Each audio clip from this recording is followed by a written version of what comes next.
할렐루야. 새벽 예배 오신 성도님들을 진심으로 환영합니다. 하나님께서 예배를 통해 귀한 은혜를 부어주실 줄을 믿습니다. 오늘 말씀의 룻기는 사사시대를 배경으로 하고 있습니다. 사사시대를 한마디로 말하자면 사람들이 각자 소견대로 행하던 시대였다입니다. 눈에 보기 좋은 대로 육체의 정욕을 가지고 죄로 바라보지 못하고 마음껏 발산했던 시대, 진리의 기준이 상실되고 각자 제약된 이 본성을 따라 도덕적으로나 영적으로 암흑 시대를 걸어갔던 시대가 바로 이 룻기 사사 시대였던 것이죠. 이렇게 어두운 시대에도 하나님의 구원 사역의 흐름이 멈추지 않았음을 보여주는 것이 바로 오늘 룻기의 말씀인 것입니다. 룻기는 1차적으로 나오미와 룻이라고 하는 초라하고 보잘것없는 과부들의 이야기이며 이방 출신의 과부가 주인공으로 등장하는 특이한 책입니다.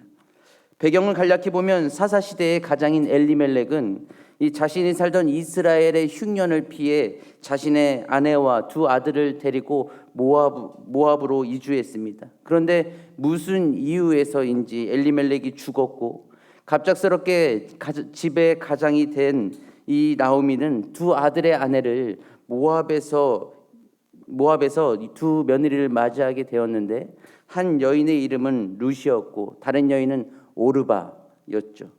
그렇게 가정을 이루어 10년쯤 살다가 갑자기 두 아들 말론과 기럐이 죽었습니다. 남편도 잃었는데 두 아들마저 잃은 이 어미의 마음은 어떠했을까? 마음은 무너져 내렸을 것입니다. 왜요? 이제는 혼자 남았으니까. 우리도 삶을 살아가다 보면 때로는 마음이 무너져 내릴 때가 있지 않습니까? 누구에게 말한다고 해서 마음의 돌멩이처럼 박혀있는 그 아픔이 사라지지 않고 계속 나 자신의 마음을 힘들게 하는 그런 일들이 있지는 않습니까? 상황은 다르지만 누구든 그 힘든 상황 속에서 헤쳐나아가고 있는 것이죠. 그때 우리는 누구를 믿고 나아가고 계십니까? 바로 우리가 믿는 하나님이지 않습니까? 고난 속에 처해 있는 그때 하나님은 우리를 지켜보신다는 것을 믿기 때문에 뿐만 아니라 이 나를 단련시키고 가시고 있다는 것을 믿기 때문에 오늘도 그 하나님을 붙들고 있는 것이 아닙니까? 곁에 계신 하나님은 우리의 고통을 외면치 않으십니다. 믿으십니까?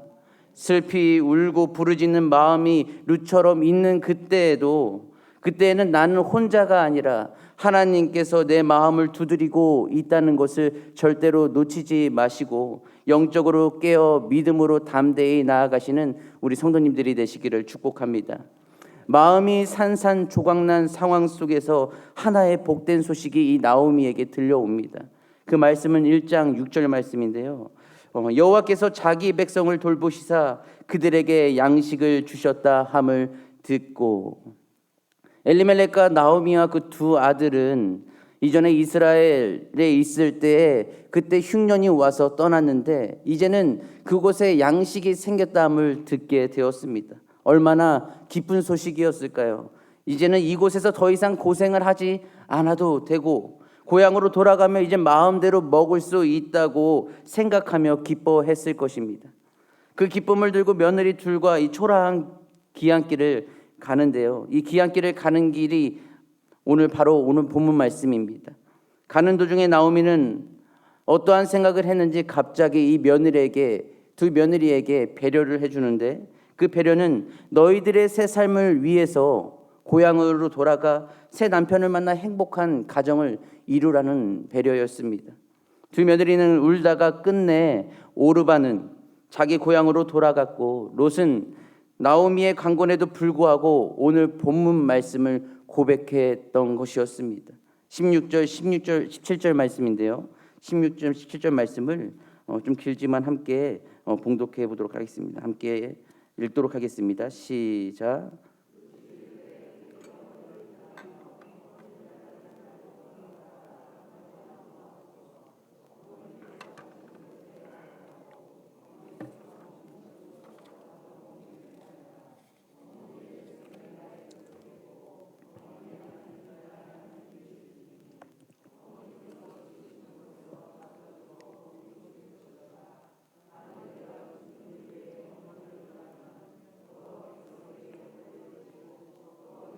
원하나이다 하는지라.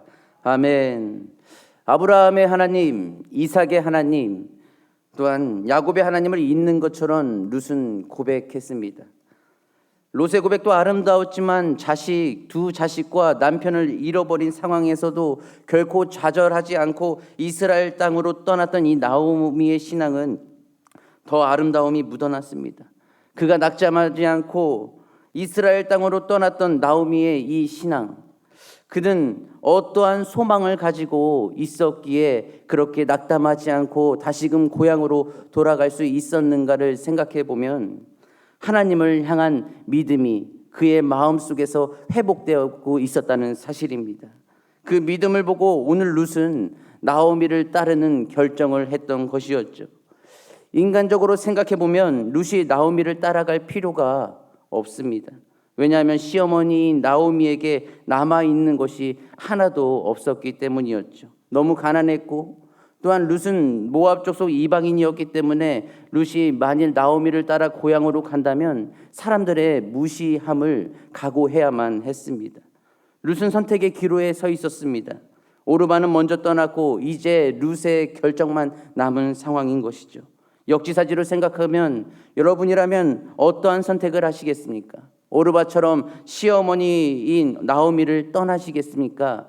아니면 룻처럼 아무것도 없는 시어머니이지만 그대로 따라가시겠습니까? 쉽지 않은 선택이었습니다.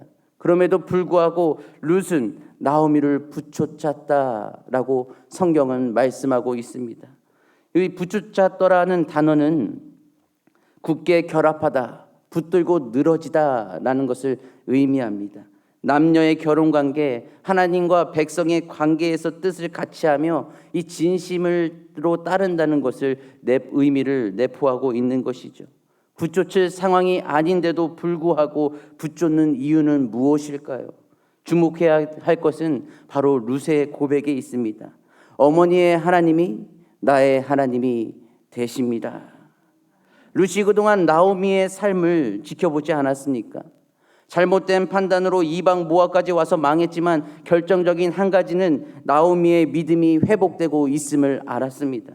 나오미의 고통 중에도 하나님을 향하는 믿음을 보고 그 하나님을 믿고자 하는 마음이 이 룻에게도 생겨났던 것이었죠. 바로 그 믿음이 이 충성할 수 없게 만드는 모든 이유를 불식시켜 버렸습니다. 나오미가 부족해도 충성할 수 없는 사람이어도 하나님에 대한 믿음이 있었기 때문에 그 하나만으로도 룻을 충성할 수 있었던 것이었죠. 성경을 보면 나오미와 같이 실패한 부모가 참 많았습니다. 믿음 좋은 노아도 포도주에 잔뜩 취해 아들들 앞에서 하체를 드러내 보이는 실수를 했고, 둘째 아들 함이 그것을 형제들에게 고했다고 해서 이 노아는 그를 저주했습니다. 다윗 또한 우리아의 아내 밧세바를 범했으며 그로 인해 그의 아들 압살롬 또한 다윗의 후궁들과 동침을 하는 만행을 저지르기도 했죠. 이를 볼 때 훌륭한 부모만이 믿음의 조상이 되는 것이 아니라는 사실입니다. 부모 중에는 알코올 중독자도 있고 게으른 부모, 또한 강박증이 있는 부모, 또한 폭력을 쓰는 부모, 나를 버린 부모, 나를 낳기만 했지 키워주지 않은 부모도 있을 것입니다. 부모가 원하는 대로 다 해주어서 믿음을 갖게 된 자녀가 얼마나 있겠습니까? 나의 부족함을 다 채워주는 부모가 꼭 좋은 부모는 아니라는 것입니다. 최고의 부모는 바로 자녀를 예수 믿게 해주는 부모가 최고라는 사실을 믿으시기를 바랍니다. 그렇다면 우리가 해야 할 일은 무엇이 있겠습니까? 자녀들에게 물려줄 가장 큰 유산은 무엇이 있습니까? 바로 오늘 말씀에 의하면 믿음입니다. 하나님을 믿는 믿음으로 묵묵히 걸어가는 뒷모습을 우리 자녀들에게 보여주어야 하는 것입니다. 화요일 새벽에 담임 목사님께서 말씀하셨던 것처럼 자녀들이 부모의 앞모습을 보고 따라가는 것이 아니라 뒷모습을 보고 따라간다고 말씀하시지 않았습니까? 그렇다면 우리 성도님들은 자녀들에게 이 앞모습보다 이 뒷모습에 자신 있는 부모님들이 되시기를 바랍니다. 하나님께 믿음을 두고 행하는 부모가 있다면 그 가정은 절대로 무너지지 않을 것입니다. 믿으십니까? 함께 고백해 보겠습니다. 뒷모습에 자신 있는 부모가 되자. 아멘. 그렇게 될 줄로 믿습니다. 미국의 35대 대통령 존 F 케네디의 아내였던 제클린 케네디의 진주 목걸이가 이 세계적인 미술품과 골동품을 파는 소더비 경매 회사에 경매에 나온 적이 있는데요. 그 목걸이는 제클린이 결혼 전에 샀던 가짜 진주였습니다. 현 시대 가격으로 70만 원 정도로 추정한다는데, 그러나 그때 그 목걸이의 시작가는 500만 원이었고 최종적으로 린다 레즈닉이라는 여인이 이 낙찰을 받았는데 무려 그 가격은 2억 원이었습니다. 너무 비싸게 낙찰받지 않았습니까? 그런데 사람들은 가짜 진주를 2억에 샀다며 이 린다를 미련한 여자라고 말하기 시작했습니다. 당연히 그럴 수 있는 상황이었죠. 현 시대 가격 70만 원 정도 추정되는 가격을 그때 2억 원을 주고 샀다는 것은 미치지 않고서는 할 수 없는 일이었기 때문입니다. 그런데 린다는 이 그 목걸이의 가치를 믿고 고급스러운 투명 케이스에 담아서 미국 전역을 돌며 전시를 하기 시작했습니다. 그리고는 박물관에 마지막으로 영구 기증을 선택했죠. 이제 사람들은 린다가 그저 제클린을 사랑하는 돈 많은 여인이었다라고 생각했습니다. 그러나 얼마 뒤에 린다는 영부인 이 제클린의 진주 목걸이라는 제품을 만들어서 판매하기 시작했는데요. 이미 높은 낙찰가와 미국 전역을 돌며 유명세를 탄 이 목걸이가 불티나게 팔리기 시작했습니다. 결국 린다는 이 목걸이를 13만 개나 팔아서 300억이 넘는 돈을 벌었고, 그렇게 벌 수 있었던 것은 가짜 진주 목걸이에서 가치를 보았기에 2억을 투자할 수 있었다라는 것이 그의 고백이었습니다. 어찌 보면 오늘 말씀 속에 나타나는 룻의 모습도 비슷하지 않습니까? 남편도 죽고 시아버지도 죽고 같은 처지에 있던 오르바조차도 자기 고향으로 갈 길을 찾아 떠났는데 룻이 나오미를 따를 이유가 무엇이 있겠습니까? 나오미를 따라갈 이유가 전혀 없습니다. 가짜 진주를 2억에 산 린다를 미련한 여자라고 했던 것처럼 세상 사람들조차도 룻의 모습을 보면 비웃으며 미련하다고 손가락질할 상황인 것이죠. 그런데요, 룻은 어머니 안에 있는 믿음의 진정한 가치를 발견했던 것이었습니다. 하나님은 살아계신다. 하나님은 살아계신다. 라는 것을 우리 또한 자녀들에게 보여주어야 할 사명이 있는 것입니다. 여호와를 향한 신앙을 따라가는 것이 살 길임을 이 나오미를 통해서 볼 수 있었던 것이었죠. 그 누구도 이방 여인을 통해 하나님의 구원 사역의 물줄기를 이루어 가실 것이라 생각하지 못했을 것입니다. 그런데 하나님은 그렇지 않으셨습니다. 오직 하나님을 믿고 따르는 이방 여인 다윗의 족보에 기록될 정도로 그 이름을 기리셨습니다. 그러므로 이 룻처럼 믿음의 유산을 최고의 가치로 여기고 자녀들에게 뒷모습에 자신 있는 부모로서 오직 하나님이 나를 살리심을 보여주는 우리 모든 성도님들이 되시기를 바랍니다. 자녀들이 아직까지 하나님을 만나지 못했더라도 속상하지 마시기를 바랍니다. 자녀들을 위해 기도의 모든 부모님들의 마음을 받으시고 하나님은 분명히 그 자녀들을 구원의 길로 인도하실 것입니다. 룻이 그 믿음을 붙잡고 나아갔던 것처럼 하나님을 향한 믿음을 가지고 우리도 따라 나아간다면 구원의 물줄기는 오늘 나를 통해 가정에, 직장에, 사업에 또한 만나는 모든 사람에게 지속적으로 이어져 갈 줄을 믿습니다. 그 사역에 늘 동참하며 기쁨으로 나아가시는 우리 성도님들이 되시기를 주님의 이름으로 축원합니다. 기도하시겠습니다.